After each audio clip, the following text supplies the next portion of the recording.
Masu sauraro barkanku da wannan lokacin, sannunku da sake kasancewa da mu cikin wani sabon shirin namu daga nan Super Hausa News. A yau 12 ga watan Mayun shekarar 2024 za ku saurari labaran wasannin namu kai tsaye daga nan Super Hausa News, inda za ku ji cewa kungiyar Al-Hilal wadda ta lashe gasar zakarun Saudi Pro League na da kwarin gwiwar sayan dan wasa mai kai hari na Tottenham da Brazil Richarlison a wannan babaran, yayin da Tottenham din ta buɗe kofofinta ga duk kungiyoyin da ke son ɗaukan dan wasan mai shekara 27.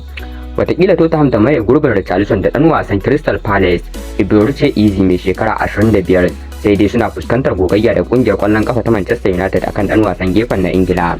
Napoli na bawarcin dan wasa mai tsaron baya na Tottenham da Romania Rudy Dragosi, wanda ya zo Ingila a watan Januwarin da ya gabata. Sai dai Tottenham tana son a biya ta euro miliyan 40 kan dan wasan mai shekara 22. Ƙungiyar ƙwallon kafa ta Barcelona da Atlantico Madrid sun rasa dan wasa mai kai hari na Ingila Mason Greenwood mai shekara 22, inda Manchester United ta sanya fam miliyan 51.7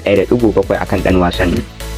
Manchester United za ta sake zawarcin dan wasan tsakiya na Barcelona Frankie de Jong mai shekara 27 bayan ta kasa cimma matsaya da dan wasan na Netherlands a shekarar 2022. Watakila mataimakin kocin Manchester United Stephen McClaren ya ci gaba da aiki a kungiyar har zuwa kaka mai zuwa, ko da an kori kocin na Manchester United Erik ten Hag daga mukaminsa. Kokarin da Arsenal ke yi wajen daukar dan wasan tsakiya na Spaniya Martin Zubimendi ya gamu da cikas bayan da kocin na Real Sociedad Emmanuel Igolsi ya ce ba za a siyar da dan wasan mai shekara 25 ba a wannan babaran. A kungiyar kwallon kafa ta Arsenal din za ta ce fanar da yan wasan ta guda 7, ciki har da yan wasan Ingila guda 3 wanda suka hada da Ramsdale da kuma dan wasa Nketiah da kuma Rowe a wannan kakaran. Watakila dan wasan tsakiya na Jamus Pascal Gross mai shekara 32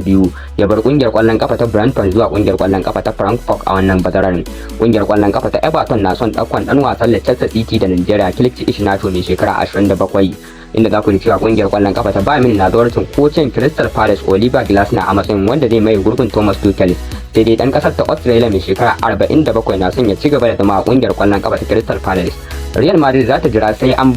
an kammala wasan karshe na gasar zakarun nashiyar Turai da wadda za su buga da kungiyar kwallon kafa ta Borussia Dortmund a ranar 1 ga watan Yuni mai zuwa, kafin ta fanar da daukar dan wasan Faransa da PSG Kylian Mbappe mai shekara 25 a wannan kaka. Duka nan ne karshen labaran namu, sai ku tare mu a wani lokacin idan mai rika so.